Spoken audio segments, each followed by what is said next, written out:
বিশ্ববিদ্যালয় হল কক্ষে তোফাজ্জলকে পিটিয়ে হত্যার আগে 2 লাখ টাকা মুক্তিপণ দাবি। ঢাকা বিশ্ববিদ্যালয় প্রশাসন সব ধরনের রাজনীতি বন্ধের সিদ্ধান্তে বহাল।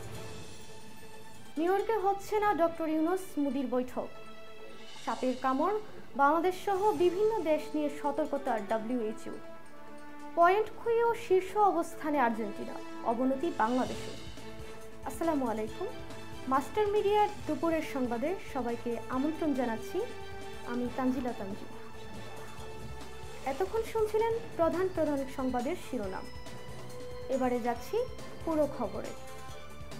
চোর সন্দেহে ঢাকা বিশ্ববিদ্যালয়ের ফজলুল হক মুসলিম হলের অতিথি কক্ষে তোফাজ্জলকে আটকে পিটিয়ে হত্যা করে একদল শিক্ষার্থী।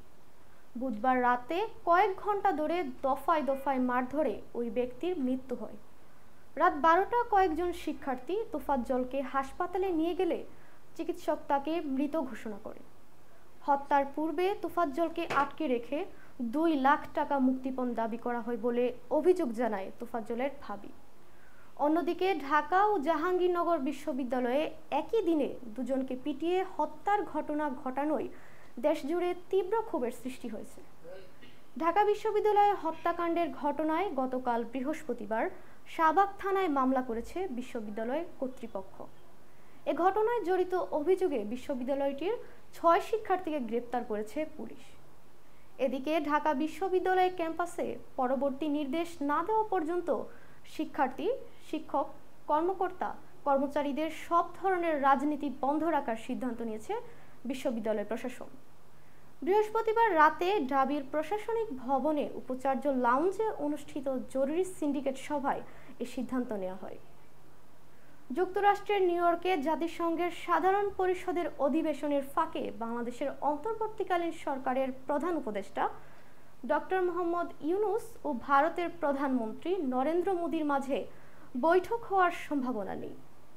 বিষয়টির সঙ্গে সম্পৃক্ত এমন কর্মকর্তারা এ তথ্য জানিয়েছেন।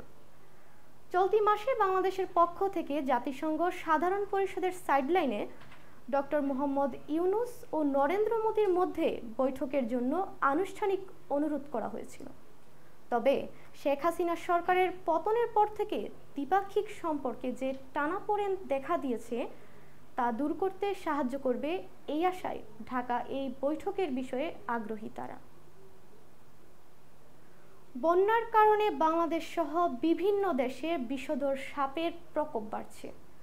পর্যাপ্ত অ্যান্টিভেনমের ঘাটতির কারণে সাপের কামড়ে মৃত্যু ঝুঁকির বিষয়ে সতর্ক করেছে বিশ্ব স্বাস্থ্য সংস্থা WHO। জাতিসংঘের স্বাস্থ্য সংস্থাটির হিসাবে প্রতি বছর বিশ্বে প্রায় 27 লাখ মানুষ বিষধর সাপের কামড়ে আক্রান্ত হন। এর মধ্যে মারা যান 1,38,000 মানুষ। প্রতি 4 থেকে 6 মিনিটে সাপের কামড়ে একজন মানুষের মৃত্যু ঘটে বলে জেনেভায় এক সংবাদ সম্মেলনে WHOর এই বিষয়ক বিশেষজ্ঞ ডেভিড উইলিয়ামস এ তথ্য জানান। এবারে খেলার খবর, ফুটবল। সবশেষে ফিফা উইন্ডোতে 2টি ম্যাচ খেলেছে বিশ্ব চ্যাম্পিয়ন আর্জেন্টিনা। চিলির বিপক্ষে জয় পেলেও কলম্বিয়ার কাছে হারতে হয়েছে লিওনেল স্কালোনির শিষ্যদের, যার কারণে 12.46 পয়েন্ট হারিয়েছে আলবিসেলেস্তেরা। পয়েন্ট হারালেও শীর্ষস্থান ধরে রেখেছে বর্তমান বিশ্ব চ্যাম্পিয়নরা। অন্যদিকে পা পিছলে গিয়েছে বাংলাদেশের। আগের 184 থেকে 2 ধাপ পিছিয়ে হ্যাভিয়ের ক্যাভেরার দলের বর্তমান অবস্থান 186। একটিতে জয় ও একটিতে হেরে যায় জামাল ভুঁইয়ার দল। এতে র্যাঙ্কিংয়ে বিরূপ প্রভাব পড়েছে বাংলাদেশের। দর্শক, এই ছিল এখনকার আয়োজনে। পরবর্তী সংবাদ দেখার আমন্ত্রণ জানিয়ে এখানেই শেষ করছি। ধন্যবাদ সবাইকে সাথে থাকার জন্য।